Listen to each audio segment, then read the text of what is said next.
Good morning, everybody, and this is Walk the Dog with Riot Mort. Hope everybody has a good day. Today's Tuesday. It's like 5:50 a.m. and time for my morning walk. Yeah, so far I think I did like the tweet that said, "Hey, I'm doing stuff on Discord." Then I posted on YouTube yesterday, and so it seems like we've got a new batch of people who are watching these videos, so hopefully you guys are enjoying them. Today I made sure to bring the questions with me on a piece of paper so I don't forget them. So I don't have to stress myself too hard here. But yeah. Yesterday, by the way, was a really good day. I just spent the entire day basically making sure that the balance for some of the big changes coming in 14.5 were as good as they could be. So that was, I don't know, I love the days where I just get to sit and like work on TFT and design TFT and do that kind of work. Those are the best. Just quiet, uninterrupted game development. Those are good days. So, cool. Okay, questions. Okay, first one was, we announced that we are closing Hyperroll because it's only 2% of hours. And so the question was, well, can you tell me what percent of hours are all the other modes, and what does that mean for you as a developer? Now, obviously, I can't just disclose the exact percentages without Riot's permission. I do know what they are, give or take, but I'm not allowed to say. So what I can do, though, is kind of like I did with the augment stats in that last video. I'll put it into buckets, right? We'll call... If Hyperroll is low, let's say we'll just have low, medium, and high, okay? Those will be our three buckets that I'll be talking about. So, for example, Hyperroll is low, like we talked about. Talker's Trials is our other low mode. But Talker's Trials was specifically designed to be low. One of the product goals with that mode was that people wouldn't hang out there and play 100 games of Talker's Trials. That was specifically not what we wanted to do. We wanted it to be a mode where you would just, play a couple games, learn the set, and then if you wanted more, go play the actual PvP mode. So it being low is like, your question was, what does that mean for us as a developer? That means Talkers was a success. It did exactly what we wanted it to do. Cool. Good stuff. As far as our medium modes go, that is Double Up and Normals. Double Up and Normals are our medium modes. And, what that tells us, because obviously, spoiler, ranked is in high, is that people who enjoy core TFT definitely like some form of progression or a goal to go with it, right? You don't just play games in the abstract over and over and play lots of games. You play to achieve a goal. And so the difference between normal and ranked, even if someone's only like gold, we have lots of players who might be, say, gold and have played 500 games in a set, but it's still a goal for them, right? A goal to improve, a goal to move that number up is important for that mode. And so that's what that tells us about the difference between normal and ranked. As far as Double Up goes, so Double Up is a mode where you can play with a friend. But, and this is something we knew from League of Legends, and just frankly you can tell from any game dev, if you have a single player game, and then you make it co-op, you've immediately shrunk your audience about 70-80%. The reality is gaming is, most of the time, a solo, time waster, or whatever you call it, time relaxation event, however you want to phrase it. But playing games by yourself is the most common version. Now, it's interesting, and I could do a whole talk on this, about how playing games with friends is way more fun. But that's just a natural thing of your audience, is that there's going to be less solo play, or less co-op play. But that's expected, and so Double Up is, it's a medium mode. And then we have our high modes. I already said ranked was a high mode. The other ones that jump out as high modes are Chonk's Treasure, Pengu's Party, those sort of like really high variance, exciting modes. Those tend to do very well. Players really, really like playing those. Which is funny because if you watch a streamer, let's say you're in the streaming community, you might think those modes are low, but no, they're high. And then the other one is set revivals.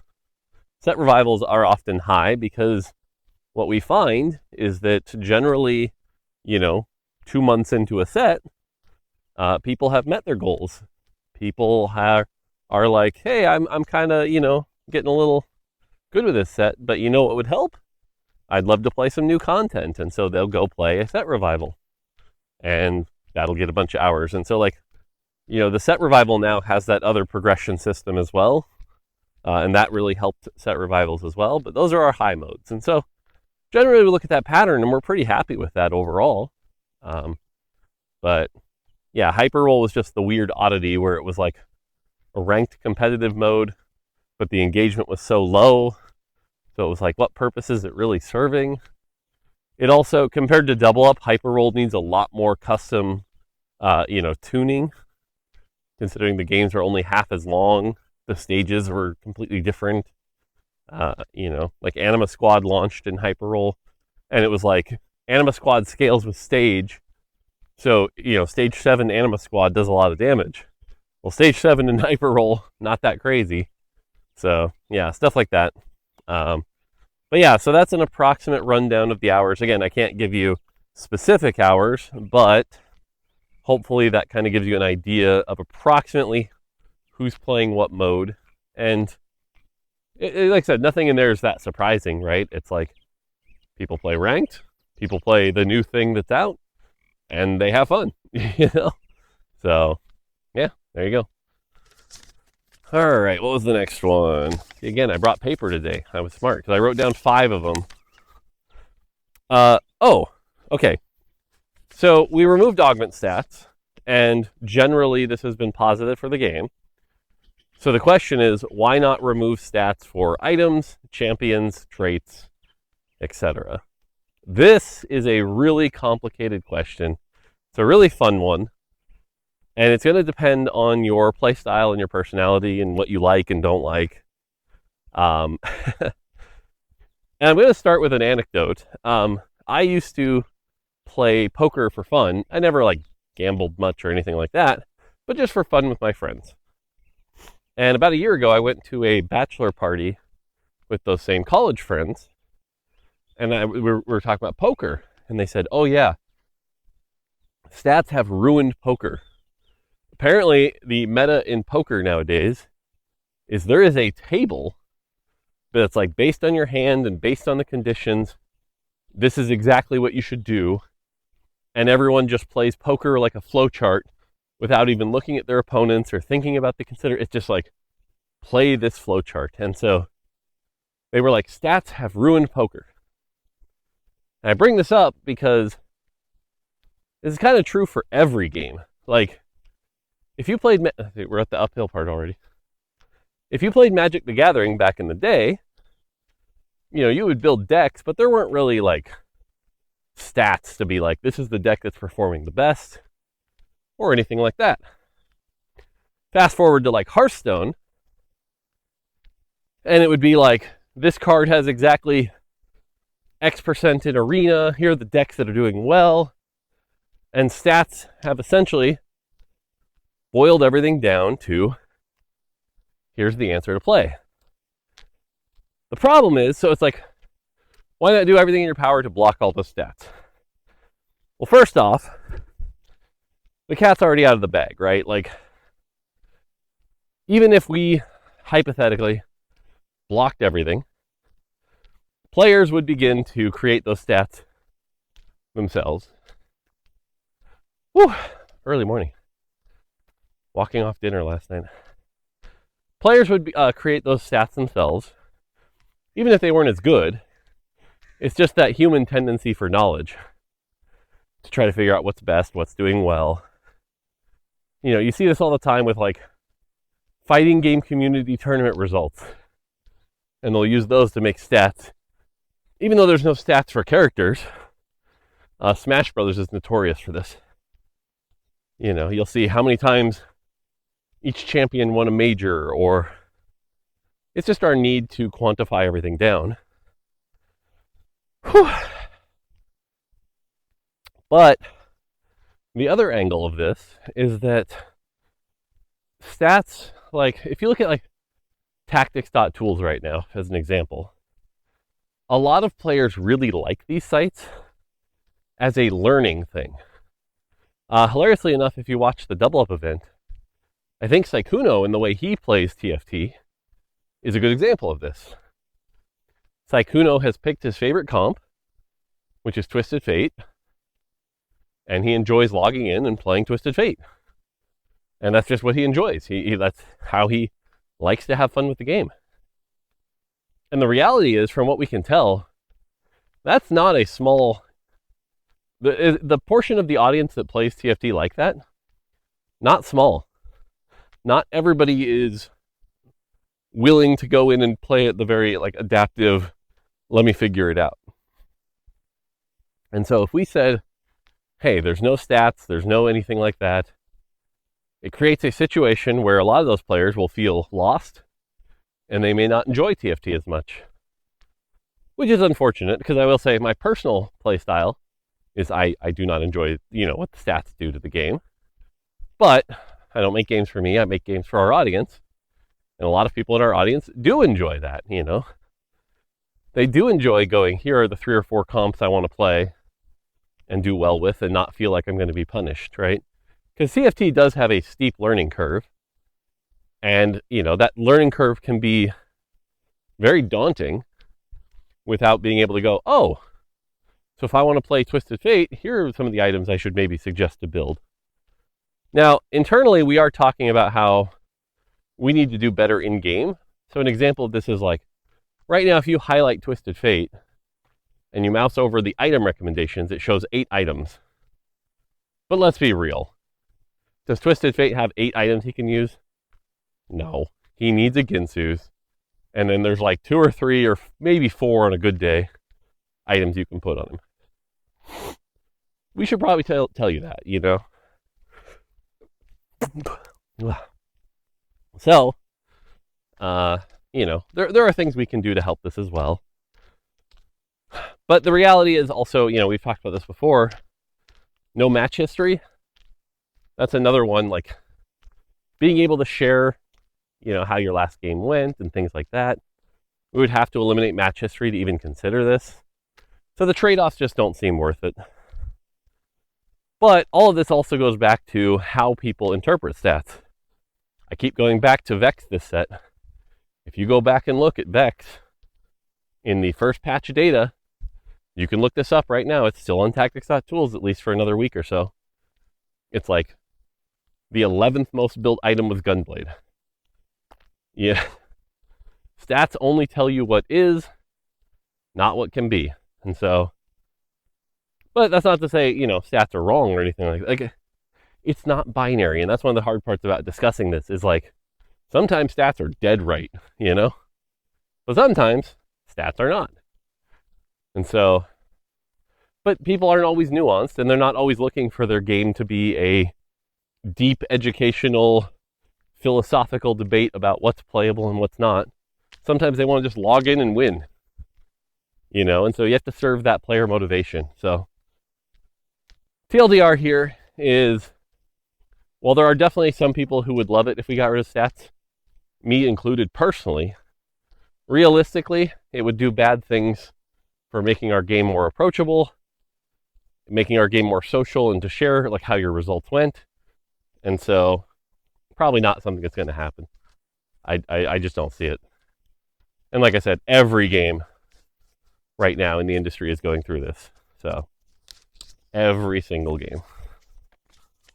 I bet if I went and looked at like Street Fighter 6, there's probably stats on like how many champions have reached the upper echelon rank, and I call them champions, characters, fighters, whatever. And there's probably the tier lists and things like that. So, okay. Next question is, how do I feel about the Nintendo situation? And specifically, this person is saying the Nintendo situation as far as price increases, expensive games, $80 games, things like that. And this is where I don't know how old the person asking this question is, but I'm almost 42. I've been in the industry for a long time, not just as a developer, but even just as a player, right? I remember being 8 years old, 10 years old, SNES prices, 64 prices, GameCube prices, etc., etc., etc. And no, this isn't some debate about inflation. That's not where this is going. But what I will say is you can pinpoint certain parts in the industry where companies have went, value is our strategy, right? This is Nintendo in the GameCube era, where you could get a GameCube for $99. And there are other times where companies have been, no, it's not value, it's profits. Example of this would be PS3, $599 US, $599 US, and how much damage that did after the PS2. They thought they were riding high, and they thought they could get away with a $599 US console, and it kind of bit them, So this is not a new thing. This is whatever business executive is running the company at the time, thinking they've got a new strategy. Because something I've noticed is that, man, businesses are really bad at looking at patterns in the past.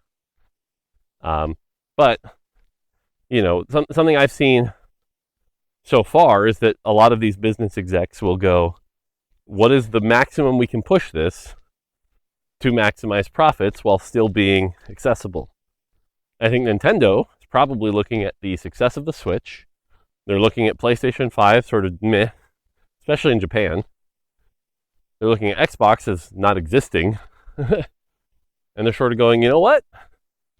We can probably do this. We can probably have a little bit more expensive and have our profit margins be right about here. And we'll see. We'll see if it works. As a consumer, the reality is with anything, and this is not just true of video games, this is just true of like cars and luxury goods and whatever, is yes, you may want something, but you wanting it doesn't dictate the price, right? You have to make a decision if the value proposition is worth that price, right? So for example, I'm looking at like Mario Kart, and I know how much I play Mario Kart, which is a little. Is Mario Kart worth $80 to me? And yes, I know it's not $80. I think that's one of the like $70 or $60 ones. But I'm like, is Mario Kart worth $80 to me? Nah. I don't play Mario Kart that much. I'll probably play the game like 20 to 30 hours. I don't need to spend 80 on that. I can wait. And it's the kind of game that, yeah, Nintendo games don't go on sale that often, but it'll go to like 40 at some point, and we'll play Mario Kart pretty casually. And I don't have the FOMO of like, oh my God, Mario Kart's going to teach me a bunch of new game mechanics. I got to go try it. So like, I can wait on Mario Kart. Because that's one of the other things, is that gaming inherently, there's something about the like social factor where players feel the need to play everything when it's brand new. And so there's this like, I need to play it right when it comes out, but I don't want to wait for a price drop. And like, especially with PlayStation games, that's wild because those price drop so fast. But anyway, so TLDR with me, Mario Kart, I can wait. But like Donkey Kong Bonanza, kind of excited to try. And so you know what? I'll pay it this time, and that's a decision I'm making, And every consumer is going to have to make that decision. Halfway point, woohoo! Every consumer is going to have to make that decision for themselves, and we'll see what impact that has on the bottom line, right? And from a business side, it's such an interesting thing because it's like, let's take it to this full spectrum, right? How many copies of Donkey Kong Bonanza would they sell if the game was $10? Let's say, I'm going to make up a number here. Let's say 10 million. Okay, it's $100 million. How many would they sell if it was $20? Well, let's say they lose $1 million there. Now they're only going to sell 9 million.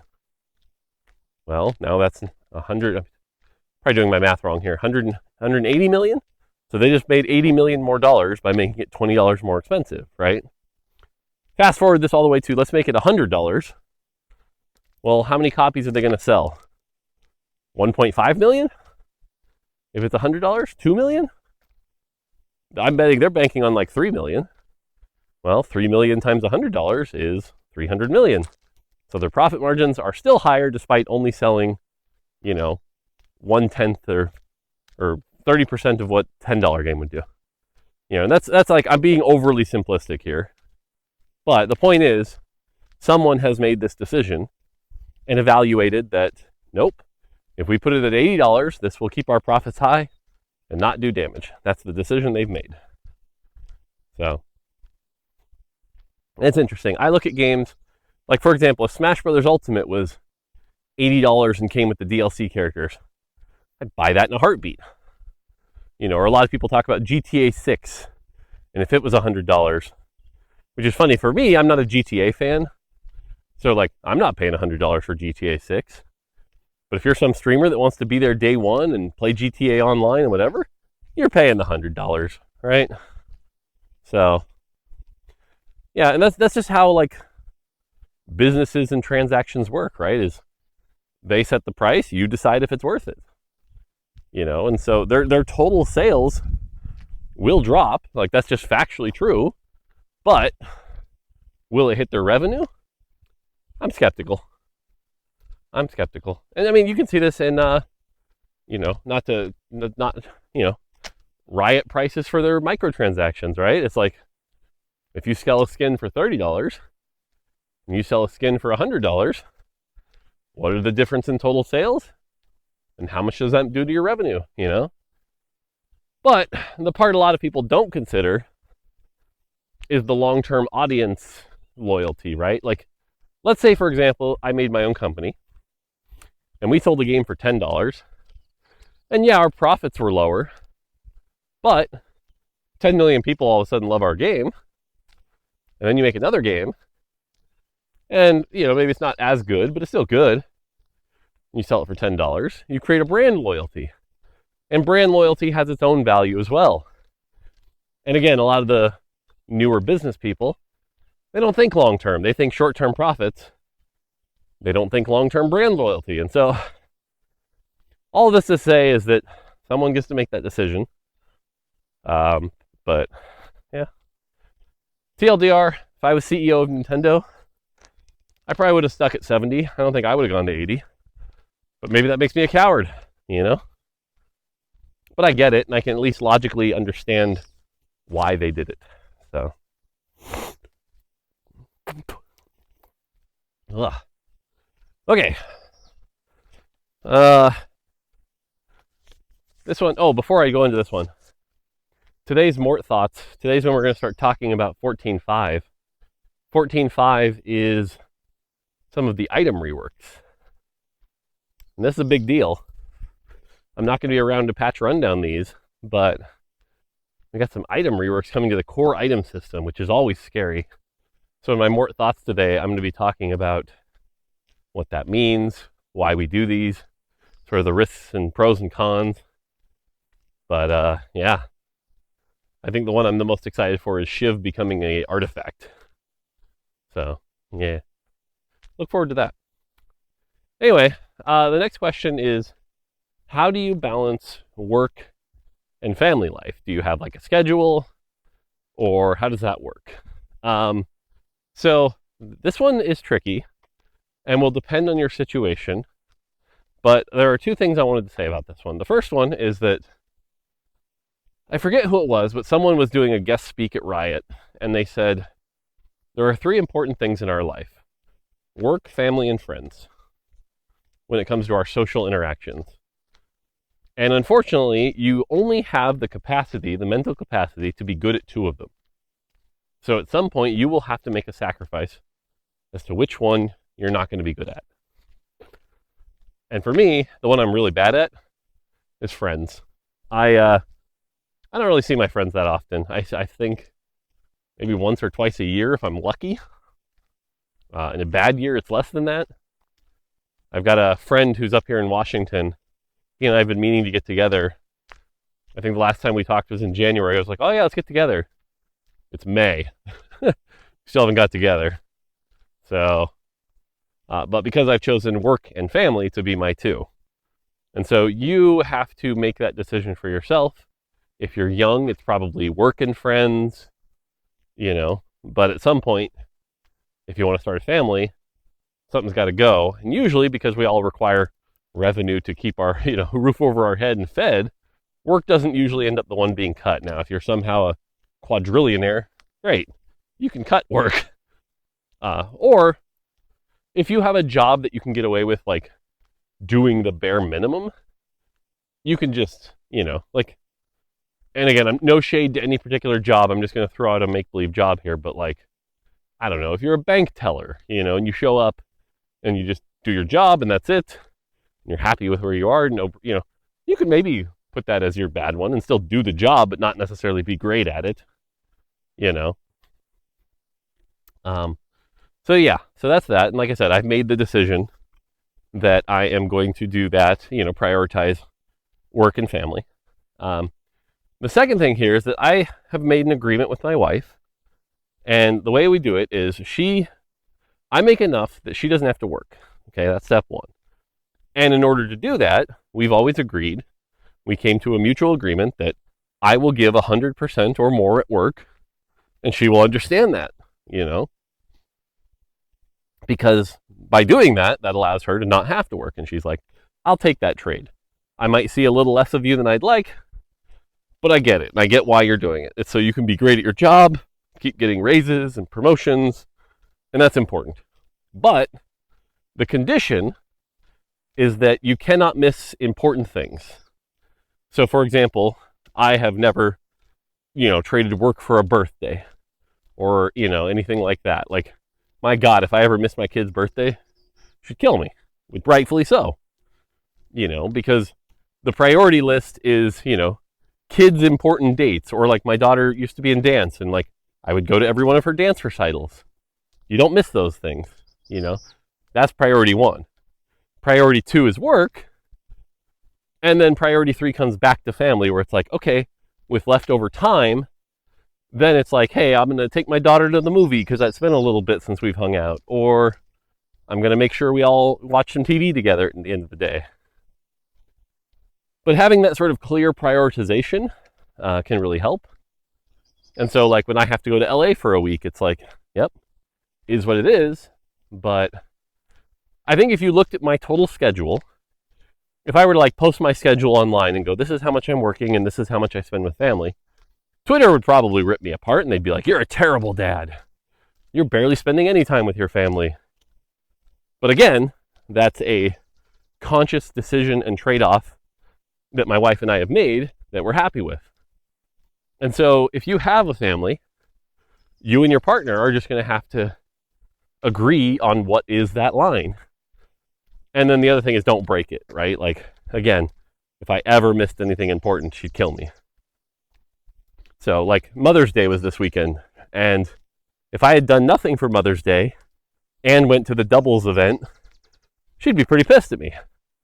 But instead, Saturday morning, since I wasn't streaming, I had my daughter babysit. I took my wife out.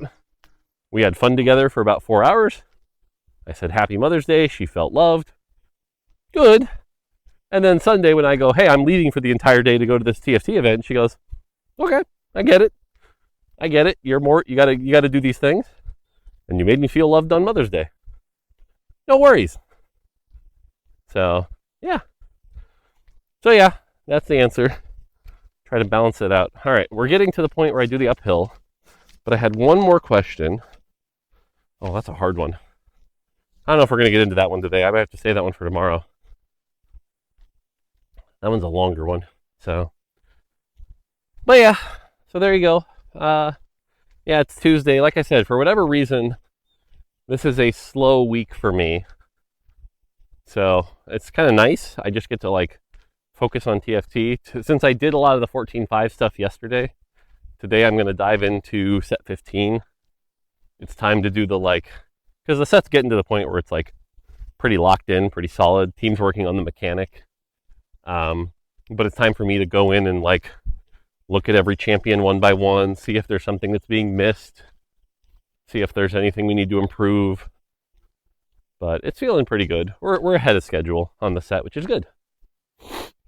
So that'll be my day, which again, I like this, like just diving into TFT and looking at it. Like that's a fun day for me. I only have like 2 15-minute meetings and that's it, which is great. So pretty happy with that. And yeah, like I said, some of the item rework stuff's going to come out today, but I'm going to try really, really hard to not read player reactions to the item thing. Now, again, my normal instinct here in the past would have been have Twitter open, have Reddit open, start reading comments, see how people are reacting to it, see if there's any. But like, I don't want to read fear.